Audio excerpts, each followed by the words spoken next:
O pessoal falando de, cara, linguagem neutra. Qual a opinião com certeza. Do Traz o professor de português, tem que falar sobre a linguagem neutra. Tá muito falado nas últimas semanas, né? Estavam com um projeto de lei ou estavam forçando alguma coisa e eu não sei em que pé que tá isso. Você tá por dentro? Cara, então, eu vi tudo isso, obviamente, acompanho tudo que tá rolando. E assim... O que estão querendo fazer, na verdade? Existe um processo todo de... Cara, eu vou separar as coisas, tá? Assim, pra gente poder entender bem. Existe uma coisa chamada língua portuguesa padrão, que é a parte técnica, que é a parte do estudo da língua, certo? E existe uma coisa social, que existe a nossa linguagem social, né? E aí, quando eu falo de linguagem social, a gente vai entrar nos grupos sociais. Então, por exemplo, se você faz parte do grupo dos boleiros, tem uma linguagem própria dos boleiros, que é a linguagem falada entre eles ali, termos que eles usam. Assim acontece também com a galera que é do pagode, do surf, né? Os grupos sociais todos têm sua própria maneira de se comunicar. Beleza.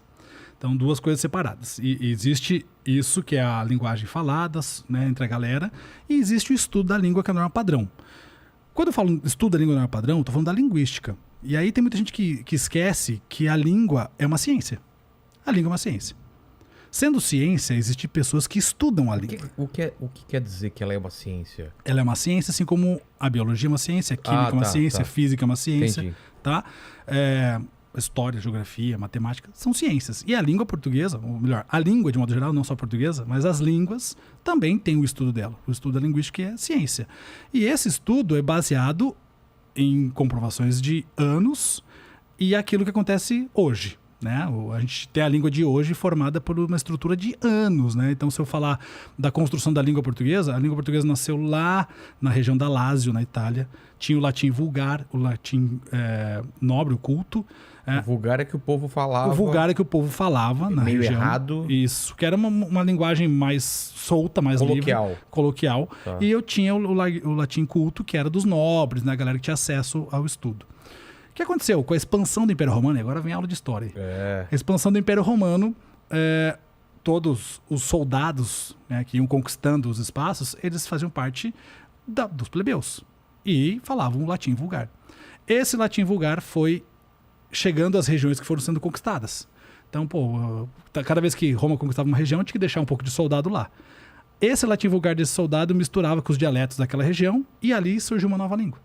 Assim foi acontecendo até chegar na região de Portugal e Espanha ali, que é a região ibérica, e surgiu uma coisa chamada galego-português, que foi logo no sul da França ali, certo? Que foi primeiro momento de uma língua. Do galego-português saíram 3 línguas, que foi o francês, o espanhol e o português. Caramba! Essas 3 línguas surgiram daí. E aí, obviamente, né, depois o Império Romano foi perdendo força e tal, os soldados voltaram, mas a língua ficou. E essa língua lá de Portugal, né, de sei lá de quantos mil anos atrás, que veio depois de muito tempo para cá, e chegando no Brasil, lá com toda aquela história, a gente já sabe, né, de Pedro Álvares Cabral, juntou com o Guarani, do índio que estava aqui, depois, né, não vou chamar de excursões, mas um momento de escravidão que trouxe os escravos da África para cá, escravizou os africanos e trouxe para cá, misturou também com os dialetos africanos. Toda essa mistura fez a língua portuguesa acontecer. Beleza. Aí muita gente fala assim, mas a língua portuguesa foi se transformando ao longo do tempo, verdade? Uma transformação natural e orgânica, certo? Normal, porque a língua portuguesa, qualquer língua é uma língua viva, né? E aí por isso que ela se transforma de acordo com o falante. E quando chega nos tempos de hoje, as pessoas falam assim, então é por isso que agora vai mudar para isso. Não, calma. Uma coisa é a transformação orgânica da língua, natural. Outra coisa é uma transformação artificial. Imposta. Isso, uma mudança imposta. Então, vamos lá. Quando a gente fala da linguagem neutra, que é uma linguagem falada por um grupo social, e aí eu quero separar bem aqui. A bandeira de, olha, a gente quer ser ouvido, essa é válida pra caramba. Toda bandeira de minoria são válidas pra caramba. A gente precisa olhar para as pessoas e dar voz para as pessoas. Então, ok, é a bandeira. Mas eu não posso falar assim, olha, vamos enfiar a goela abaixo isso aqui de forma artificial. Artificialmente não funciona. Então, a língua, ela vai se transformar de forma orgânica. Até onde ela chegou aqui, de forma orgânica. Essa linguagem aqui, ela é uma linguagem artificial. E aí eu vou pegar como base Ivanildo Bechara, que é um dos maiores linguistas do Brasil hoje, assim como um grande amigo meu, Fernando Pestana. A gente não pode mudar a estrutura da língua. Pensa num prédio. Se eu tirar as estruturas do prédio, o prédio rui. O prédio não fica em pé. E a língua também é assim, ela tem uma estrutura. Essa estrutura é a gramática, é a norma padrão, vamos dizer assim. Aquilo que nós temos até aqui, que foi essa construção que eu contei agora nessa historinha toda. E isso não tem como tirar os pilares agora e colocar um outro tijolo aqui que apareceu agora. Não tem como, isso não dá para acontecer. Então, assim, eu preciso entender o estudo da língua, eu preciso entender de língua portuguesa para poder falar sobre língua portuguesa. Eu, como estudioso da língua, eu posso falar de língua portuguesa. Mas se eu não conheço a língua, eu não posso falar. Então tem que tomar muito cuidado com isso, sabe? Eu acho que linguagem artificial não cabe aqui. Mas daqui 100 anos isso vai acontecer? Se for de forma natural, sim. Mas se for de forma artificial, não. Então hoje, eu vou fazer a prova de vestibular do Enem. Beleza, fazer a prova de vestibular do Enem.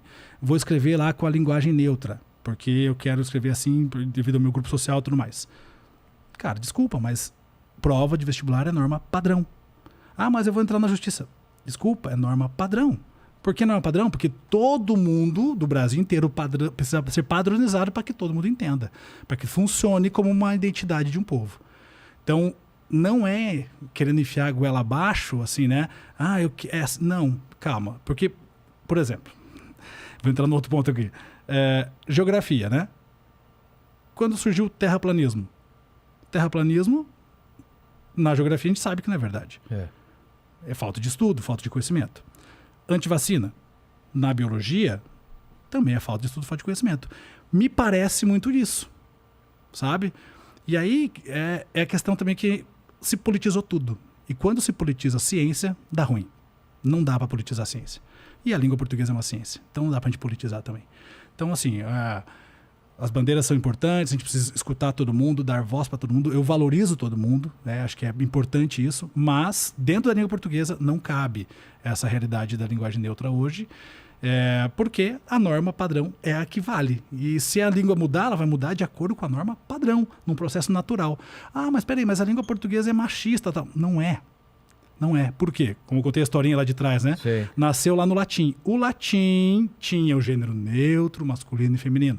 Com essa história toda que eu contei da construção da língua, o gênero neutro em língua portuguesa foi absorvido pelo masculino, ou seja, virou uma coisa só. Então, quer dizer, quando eu falo assim, sejam todos bem-vindos, nesse todos tem masculino e feminino ali dentro, tem tudo junto. Então, todos os gêneros, não só masculino e feminino, tem masculino e feminino e todos os gêneros possíveis. Você não precisa falar todos e todas. Porque o neutro já está dizendo que é para geral, para possibilidade de qualquer pessoa, entende? Então, assim, quando a gente fala sobre isso, eu até queria entender mais qual é a dor das pessoas quando as pessoas falam sobre isso. Precisa mudar. Mas eu preciso entender melhor até essa dor. Qual é essa dor? Essa dor eu preciso entender, mas a gente não pode pegar essa dor e querer fazer isso que só pela língua vai ser suprido.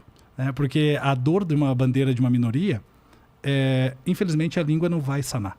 É outra coisa que vai sanar. É o que eu falo. É uma guerra outro tipo de política social. Não é para ser lutada agora. Tem outras batalhas muito mais importantes. Exato. De gente que é discriminada, que está morrendo por causa de raça, por causa de...